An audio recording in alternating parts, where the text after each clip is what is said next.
കോവയ്ക്ക കൊണ്ട് വളരെ എളുപ്പത്തിൽ തയ്യാറാക്കി എടുക്കാവുന്ന ഒരു ഒഴിച്ചുകറി പരിചയപ്പെട്ടാലോ?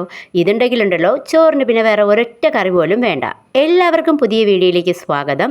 അപ്പോൾ നമ്മളിന്നിവിടെ കോവയ്ക്ക കൊണ്ടൊരു ഒഴിച്ചുകറിയാണ് കേട്ടോ ഉണ്ടാക്കാൻ പോകുന്നത്. വളരെ എളുപ്പത്തിൽ തന്നെ നമുക്ക് ഈ ഒരു കറി തയ്യാറാക്കി എടുക്കാം. അപ്പോൾ അതിന് വേണ്ടിയിട്ട് നമ്മളൊരു 8-10 കോവയ്ക്ക എടുത്തിട്ടുണ്ട്. ഇത് നല്ലോണം പിഞ്ച് കോവയ്ക്കയാണ് കേട്ടോ. തീരെ മൂത്ത കോവയ്ക്ക നമ്മളിതിൽ എടുക്കാതിരിക്കുന്നതാണ് നല്ലത്. പിന്നെ പഴുത്ത കോവയ്ക്കയും എടുത്താലും വലിയൊരു ടേസ്റ്റ് ഉണ്ടാവത്തില്ല കേട്ടോ. ആദ്യം തന്നെ നമുക്ക് കോവയ്ക്ക നന്നായിട്ട് കഴുകി അതിൻ്റെ തുമ്പും മൂടുമൊക്കെ ഒന്ന് കട്ട് ചെയ്ത് വെക്കാം. ഇനി നമുക്ക് കറിക്കാവേണ്ട രീതിയിൽ ഈ കോവയ്ക്ക ഒന്ന് കട്ട് ചെയ്യാവേ. നമ്മളിത് ഈ ഒരു പരുവത്തിലാണ് കേട്ടോ ഈ കഷ്ണങ്ങളെല്ലാം കട്ട് ചെയ്യുന്നത്. അപ്പം നമുക്ക് കോവയ്ക്ക എല്ലാം ഒന്ന് കട്ട് ചെയ്തെടുക്കാം.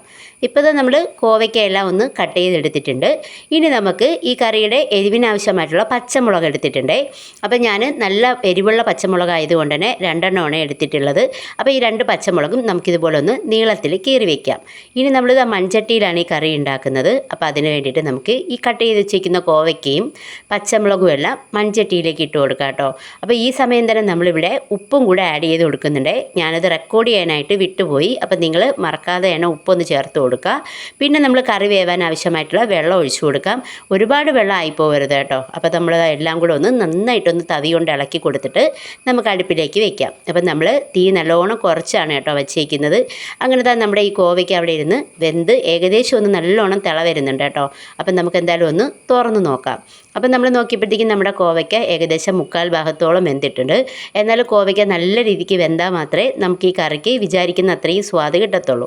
അപ്പോൾ നമ്മുടെ കോവയ്ക്ക അവിടെ ഇരുന്ന് വേവുന്ന നേരം കൊണ്ടേ നമുക്കൊന്ന് അരപ്പ് തയ്യാറാക്കിയാലോ. അതിനിതാ മിക്സിയുടെ ജാറിലേക്ക് ആവശ്യത്തിന് തേങ്ങ ഇട്ട് കൊടുക്കാം കേട്ടോ. അപ്പോൾ ഈ തേങ്ങയുടെയൊക്കെ അളവ് പറയാത്തത് ഓരോരുത്തരും ഓരോ അളവിലായിരിക്കും വെക്കുന്നത്. അപ്പോൾ അതനുസരിച്ച് തേങ്ങ ആഡ് ചെയ്ത് കൊടുക്കാം. ഇനി നമുക്കതിലേക്ക് ഒരു ചെറിയ സ്പൂൺ ജീരകവും ഒരു ചെറിയ സ്പൂൺ കുരുമുളകും കൂടെ ഇട്ട് കൊടുക്കാം. അപ്പോൾ ഞാൻ കുരുമുളക് പൊടിയാണ് ഇട്ടേക്കുന്നത്. നിങ്ങളുടെ ഇത് പൊടിക്കാത്ത കുരുമുളക് ഉണ്ടെങ്കിൽ അതിട്ട് കൊടുത്താൽ മതി കേട്ടോ. ഒന്നുകൂടെ ടേസ്റ്റ് കൂടുതലായിരിക്കും.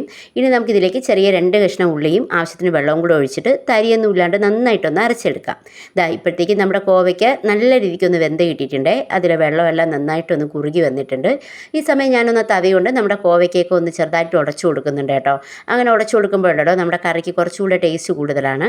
അപ്പോൾ നമ്മുടെ കോവയ്ക്ക എല്ലാം കറക്റ്റായി വന്നിട്ടുണ്ട്. ഇനി ഇതിലേക്ക് നമ്മൾ അരച്ച് മാറ്റി വെച്ചേക്കുന്ന അരപ്പുണ്ടല്ലോ അത് ഇതിലേക്ക് ഒഴിച്ചു കൊടുക്കാം. എന്നിട്ട് നമുക്ക് കുറച്ച് വെള്ളവും കൂടെ ചേർത്ത് അതിലേക്ക് ഒഴിക്കാം. അപ്പോൾ ഇനി നമുക്ക് ഈ അരപ്പുണ്ടല്ലോ തിളയ്ക്കാത്ത രീതിയിൽ തന്നെ നന്നായിട്ടൊന്ന് ഇളക്കി കൊടുക്കാം. ഈ സമയം ഉപ്പിൻ്റെ കുറവുള്ളത് കൊണ്ട് തന്നെ ഞാനിതിലേക്ക് കുറച്ച് ഉപ്പ് ആഡ് ചെയ്ത് കൊടുക്കുന്നുണ്ട് കേട്ടോ. അപ്പോൾ ഉപ്പൊക്കെ ഇട്ടിട്ട് നമുക്ക് ഈ കറി ഒന്ന് നന്നായിട്ട് ചൂടാക്കി എടുക്കണം. തിളയ്ക്കാൻ പാടില്ല. 4 സൈഡും ഒന്ന് പതഞ്ഞ് വരുമ്പോഴത്തേക്കും നമ്മുടെ കറി നന്നായിട്ട് ചൂടായെന്നാണ് കേട്ടോ അർത്ഥം.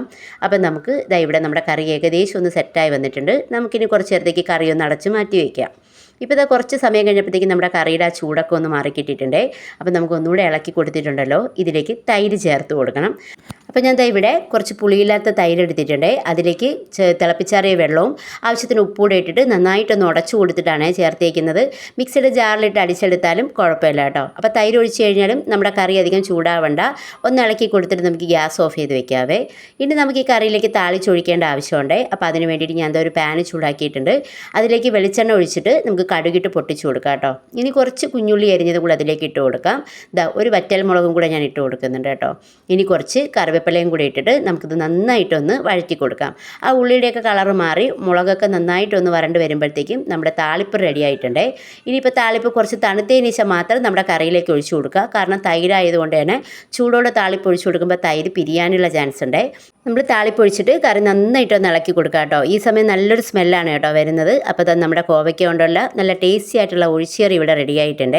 അപ്പോൾ സാധാരണ നമ്മൾ കോവയ്ക്ക തോരനും മെഴുക്ക് വരട്ടി തീയലൊക്കെയാണ് വെക്കുന്നത്. അപ്പോൾ ഇതുപോലെ ഒന്ന് ട്രൈ ചെയ്ത് നോക്കിയിട്ടില്ലെങ്കിലുണ്ടല്ലോ ഉറപ്പായിട്ടും ഒന്ന് ട്രൈ ചെയ്ത് നോക്കുക. നിങ്ങളുടെ വിലപ്പെട്ട അഭിപ്രായങ്ങളും അറിയിക്കുക. പുതിയ വീഡിയോ ആയിട്ട് നമുക്ക് വീണ്ടും കാണാം. അതുവരെ താങ്ക്